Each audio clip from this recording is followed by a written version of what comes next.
Welcome to the Life Curation Podcast.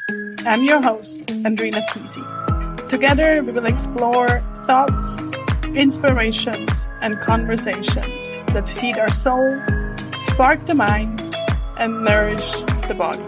Thank you so much for being here to learn and grow, and for walking this journey called life with me.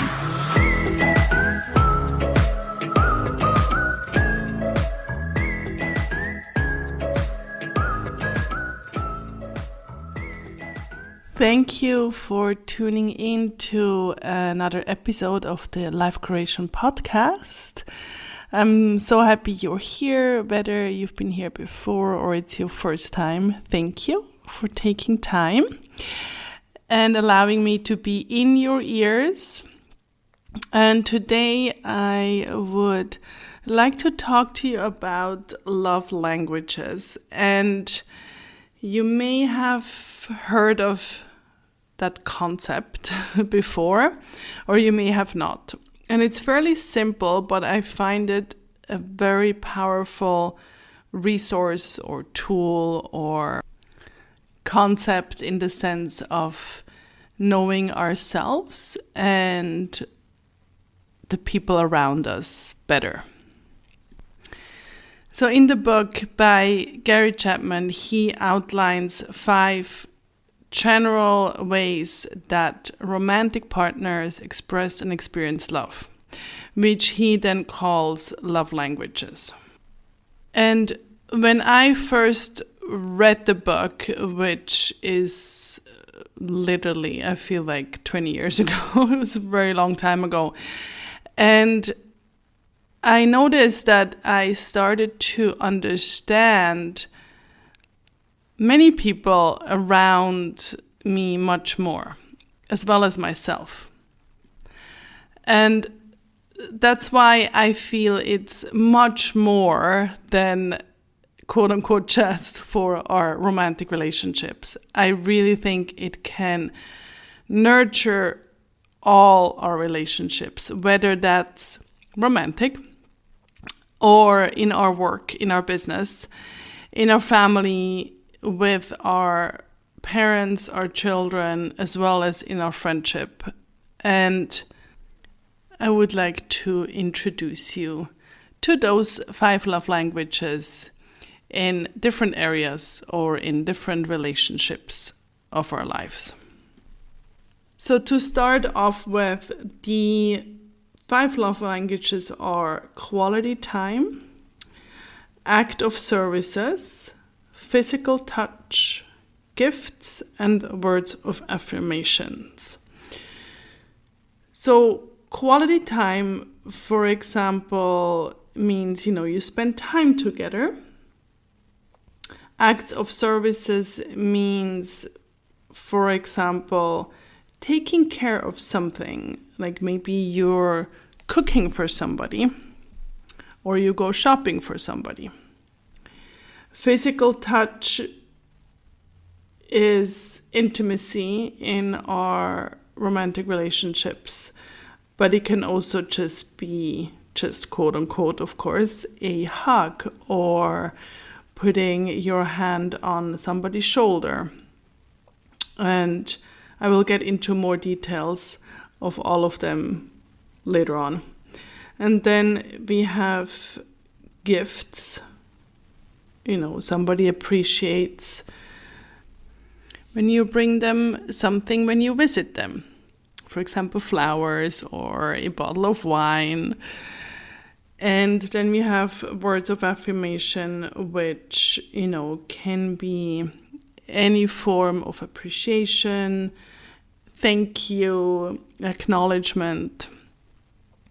So this is a very rough outline.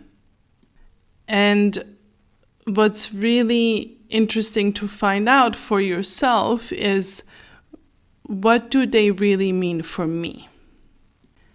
And I also believe that we don't just have one. All of these aspects or all of these love languages are important to us. We may have one or two that are more important and more dominant for us. And what also happens often is that our own love language is also the way we show love to somebody. But that person may not have the same love language, so receives it completely different. I think the easiest one to understand that is gifts, for me anyway. For example, if for me receiving gifts is something very important, and I then show my love to somebody with giving them gifts, but they don't really care about that,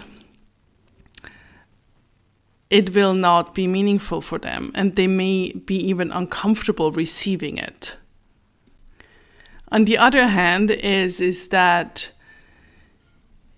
if gifts, to use the same example, is not my love language, or not my main one, and somebody keeps giving me gifts, and suddenly I understand that the way they show me that they love and appreciate me, I can maybe accept or value the gifts they give me more, because I understand that that's their way of telling me that they care about me. So I would like to start with going into the workplace, actually, to show you how they're very applicable. So let's say you're in a team and you want to show somebody that you appreciate them. So one person may receive that the best if you take them out for lunch.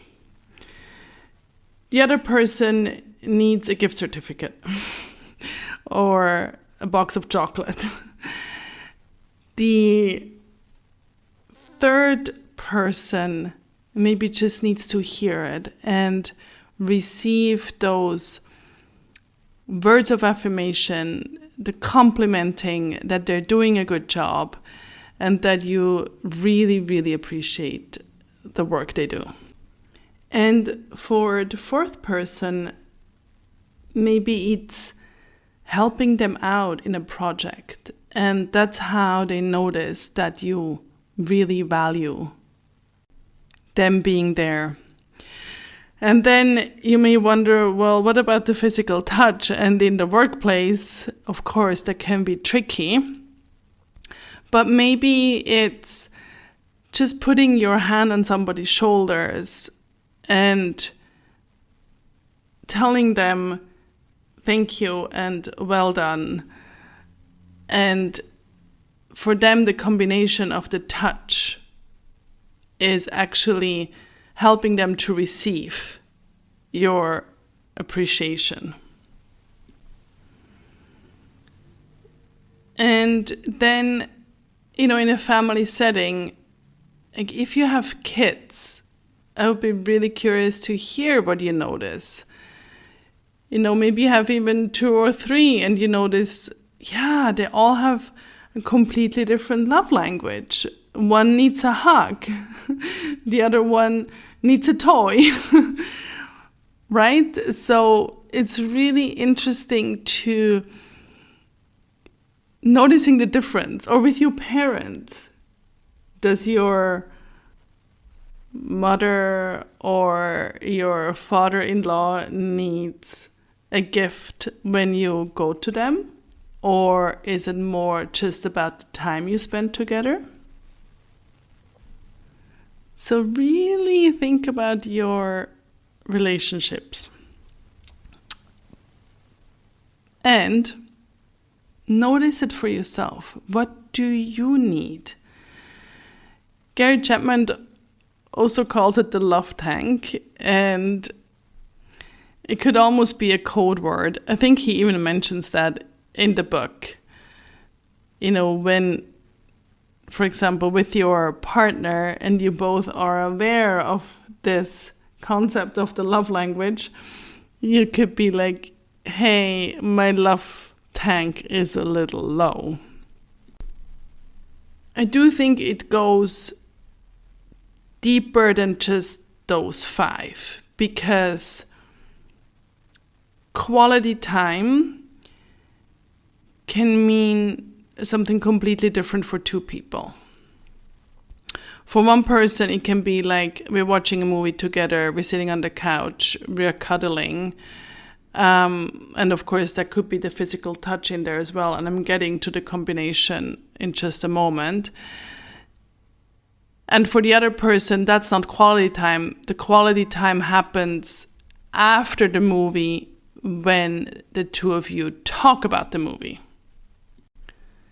So it's really cool to define it for yourself. Acts of services. What do you really care about? Like, what's really important to you? And this doesn't have to be rational. It just is. If you appreciate if somebody does something for you, tell them. Because the opposite is also true. If I know pink tulips are the favorite flower of my best friend, and she loves when she receives them, how sweet is it if I know that and I can do that for her and show her in that way how much I love her. And if I would bring her a box of chocolate, it would not mean the same thing. Of course, most people appreciate it anyway, but I think you know what I'm getting to. So the more specific we can be about our own love language, the more we can communicate that. And the more we can ask people, hey, what do you appreciate? And it's a really cool conversation. And that creates closeness again. And as I mentioned before, they do come in combination as well. For example, it can be a thank you card. And the card is kind of the gift, and the thank you is the word of affirmation. Or if you have a really fun dinner with cool conversation, that can be quality time and act of services, because you maybe are being invited or you cooked for that person. And if you're being invited, that can actually also be a gift. So you see, they tie into each other very nicely. And the cool thing is, I really feel they go a long way. I mean, I know when I receive the quality time that really nourishes me, it doesn't take a lot, and my love tank is full and filled, and I'm happy camper. Which, of course, doesn't mean that I don't need physical touch or words of affirmation, or I really appreciate if somebody helps me out. And sometimes some flowers or whatever it is nice too. But we can also then maybe figure out which one we actually care the least about, right? And it's so personal. And again, it's not rational. It's just kind of a wiring we have.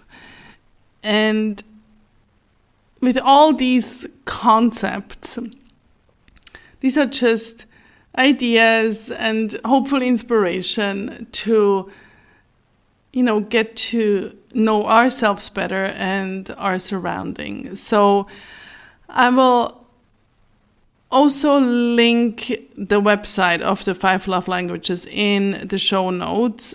There is also a quiz. Maybe by now, you've figured out what you are and your closest are. But you can also make a list of the people that you want to figure this out with. And of course, you can take the test. There's different books. There is Love Language for Singles. There is Love Language for Kids. And of course, then there is the, original one, which is for romantic relationships. I'm curious if you have experienced with love language, if you are new to this concept, and if you maybe had an aha moment. So let me know. I love to hear from you. You can email me at hello@andrinatc.com. And if you liked this episode and other episodes, or head over to iTunes and Spotify, and I really appreciate the 5-star rating. That really helps the podcast to be suggested to more listeners, and share it on Instagram, Facebook, TikTok, wherever you are, or just send it directly to a friend, a family member, if you think they might be interested to explore this idea of love languages more. So thank you so much for being here, and talk to you soon.